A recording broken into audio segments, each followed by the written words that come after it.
नवी मुंबईतील तुर्भे सेक्टर 21 परिसरात झालेल्या थरारक घटनेनं परिसर हादरलाय। काही जणांनी एकत्र येऊन 23 वर्षीय तरुणावर हल्ला केल्याची धक्कादायक माहिती समोर आली आहे। जुने वाद मिटवण्याच्या बहाण्यानं किशोर वरक याला बोलवून त्याच्यासह त्याच्या 2 मित्रांवर हल्ला करण्यात आला। जबर जखमी किशोर शनिवारी 11 ऑक्टोबर रोजी वाशीतील एमजीएम रुग्णालयात उपचारादरम्यान दगावला।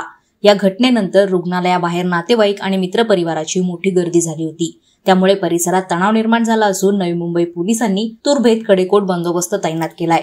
पोलिसांनी दिलेल्या माहितीनुसार 8 ऑक्टोबरच्या मध्यरात्री 12:30 वाजण्याच्या सुमारास आरोपींनी आशुतोष मोहन दुर्वे आणि त्याचे मित्र किशोर वरक आणि विकी कांबळे यांना वाद मिटवायचा आहे या कारणावरून बोलवलं। मात्र तो एक सापळा ठरला।